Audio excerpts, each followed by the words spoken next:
जय जोहार मित्रों, आज देखने वाले हैं पत्रकारिता। पत्रकारिता क्या है? तो मोस्ट इम्पोर्टेंट क्वेश्चन जो आएगा ही आएगा। अब आइज भाई इसे वाला है तो 11वीं पढ़े छू तो बहुत ही आसान तरीके से ये वीडियो में देखने वाला है। तो चलिए अपने टाइम को वेस्ट शुरू कर देते हैं। तो पत्रकारिता पत्रकारिता में क्वेश्चन क्या आएगा, जैसे कि समाचार क्या है। अब समाचार क्या है मतलब न्यूज। न्यूज में क्या रहेगा, सॉरी न्यूज लिखना है ना, NEWS। चारों दिशा मतलब N से क्या आता है नॉर्थ, E से क्या आता है ईस्ट, W से क्या होता है वेस्ट, S से होता है south. North south east west सब। तो न्यूज का क्या है, समाचार का अंग्रेजी पर्याय न्यूज चारों दिशाओं का संकलित करता है। मतलब अपने आसपास के समाज एवं देश दुनिया में घटनाओं के विषय में तात्कालिक एवं नवीन जानकारी पक्षपात रहित एवं सत्य हो समाचार कहलाता है। मतलब आसपास में जो भी होता है घटना, जैसे कि अभी का चलत है वह पापा लगा ले है न्यूज चैनल में देखा थे पो पो बजते है, मतलब युद्ध हुआ थे। कहाँ कहाँ युद्ध हो रहा है, तो छत्तीसगढ़ी हिंदी में पढ़े में मजा आ जाता है यार, जिससे बोल दो ठीक। तो अभी जैसे कि युद्ध हो रहा है,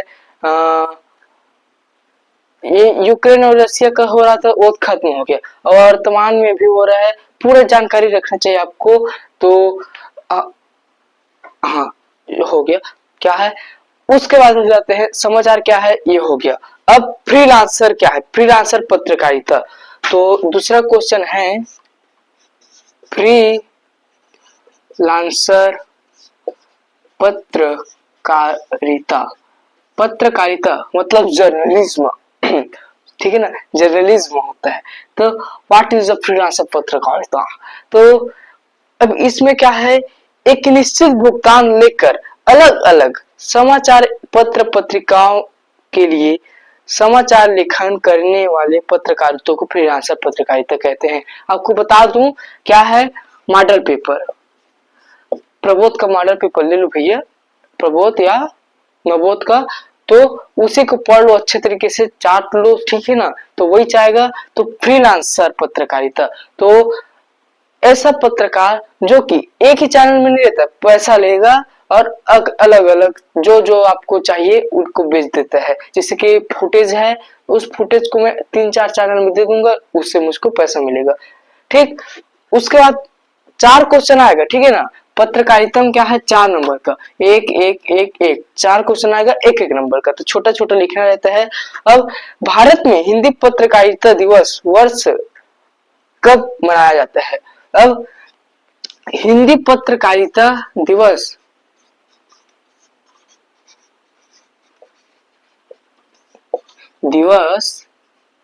कब मनाया जाता है, तो कब मनाया जाता है, तो हिंदी पत्रकारिता दिवस 30 मई को मनाया जाता है। कब, 30 मई को ठीक है ना, 30 मई। अब क्यों नहीं लिखना आपको, एक नंबर कहता है तो क्या लिखेंगे, 30 मई 1826 के दिन क्या हुआ था, जुगल किशोर शुक्ल ने भारत में पहला हिंदी अखबार उद्दंड मार्तंड का प्रकाशन शुरू किया था। मतलब उसको नहीं लिखना है ठीक है, क्या है 30 मई को मनाया जाता है, बात खत्म भाई। तो ऐसा रहेगा ठीक है, 1 मिनट। तो उसके बाद आ जाएगा नेक्स्ट क्वेश्चन। अब चौथा प्रश्न क्या रहेगा हमारा, जैसे कि जनसंचार किसे कहते हैं, व्हाट इज जनसंचार। जन संचार किसे कहते हैं, जनसंचार क्या है। अब जनसंचार, जन मतलब आदमी, संचार मतलब एक जगह से दूसरे जगह सूचनाओं का आदान प्रदान, संचार कर ठीक है ना। अब जन मतलब आदमियों को जोड़ दो ठीक है। जनसंचार वह प्रक्रिया है जिसमें किसी एक स्रोत से एक ही समय में बहुत बड़ी और विविध जनसंख्या तक जानकारी, विचार और मनोरंजन पहुंचाया जाता है, जिसके लिए रेडियो, टेलीविजन, अखबार, पत्रकार, इंटरनेट माध्यम का उपयोग किया जाता है। वही मतलब है, एक जगह से दूसरी जगह सूचनाओं का आदान प्रदान जनसंचार कहलाता है। मतलब लोगों में सूचनाओं का आदान प्रदान। अब ये टीवी, रेडियो, मोबाइल, अब आप हम लोग चल रहे हैं, वो भी जनसंचार के अंतर्गत है। अब एक चीज और है, निबंध, पत्रकारिता, लेखन, पत्र लेखन, पूरा इस वीडियो में आ चुका है। चैनल में जाकर मस्त 4-4-5 मिनट का वीडियो है, जल्दी से टॉपिक पर खत्म हो जाएगा, तो तुरंत जाकर देख सकते हैं, ठीक है ना, बहुत ही आसान है। तो फ्रीलांसर क्या है? फ्रीलांसर आपको पता होगा, फ्रीलांसर पत्रकारिता, जो कि पेज फ्री पत्रकारिता से आप क्या समझते हैं? तो सनसनी, चकाचौंध या ग्लैमर फैलाने वाली पत्रकारिता को पिथ पत्रकारिता या पेज फ्री पत्रकारिता कहते हैं। अब सनसनी मतलब एकदम लाइव, ये हो गया, वो हो गया, ये हो गया, वो हो गया, तो ऐसे करते हैं। जो चकाचौंध वाले, समझ रहे हो ना, सनसनी।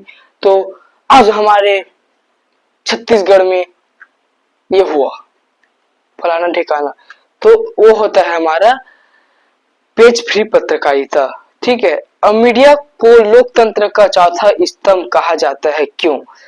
लोक आपको पता होगा लोकतंत्र का चौथा स्तंभ क्या है, ये भी पूछ सकते हैं। क्या लोकतंत्र का चौथा स्तंभ, चौथा लिखाएगा, 4 लिखते हो, चौथा स्तंभ किसे कहते हैं? तो मीडिया को कहते हैं, ठीक है ना। मीडिया को लोकतंत्र का चौथा स्तंभ कहते हैं। अब पहला क्या है? कार्यपालिका, न्यायपालिका और विधायिका, और चौथा है मीडिया। तो बहुत ही आसान है। तो मीडिया को लोकतंत्र का चौथा स्तंभ कहा जाता है, क्योंकि विधायिका, कार्यपालिका, न्यायपालिका के साथ साथ लोकतंत्र के संचार चलन के लिए महत्वपूर्ण भूमिका निभाता है। वह जनता की सूचित करता है, सरकार को जवाबदेह ठहराता है और सामाजिक राजनीतिक मुद्दों पर जनमत को बताता है। तो ये होता है हमारा, ठीक है। पूर्णकालीन पत्रकार, ये किसी विशेष संस्था के लिए नियमित व वेतनभोगी पत्रकार होते हैं। पूर्णकालीन पत्रकारिता किसे क्या है? अब मतलब वो एक निश्चित संस्था, जैसे कि आज तक, इंडिया टीवी, ठीक है ना, वो संस्था है, न्यूज चैनल है, तो उसके लिए ही काम करते हैं, ऐसा होता है। तो ये हो जाएगा हमारा। अब नेक्स्ट क्या हो सकता है? जनसंचार के कोई 2 कार्य लिखिए। अब जनसंचार के कार्य, क्या कार्य है? सूचनाओं देना, शिक्षित करना, लोगों को सुझाव देना, आर्थिक सहायता कर एवं विकास प्रदान करना, राजनीतिक मार्गदर्शन देना। अब न्यूज चैनल देख रहे हो तो क्या, सूचना लेने के लिए, ठीक है, जानकारी प्राप्त करने के लिए, तो ये सब होता है हमारा इसका उपयोग। तो ठीक है, यही सब आएगा। अब आप मॉडल पेपर को देख लेंगे। हिंदी के 2 दैनिक समाचार पत्रों के नाम लिखिए। अब दैनिक भास्कर, ठीक है ना, आप जो हरित भूमि, जो भी आपके घर आता है, आपके घर नहीं आता, आसपास देखे होंगे, जो नव भारत, ये सब हमारा पत्रकार आ जाता है, ठीक है ना। तो आज के इतने ही, बने पढ़ो भैया, जय जोहार।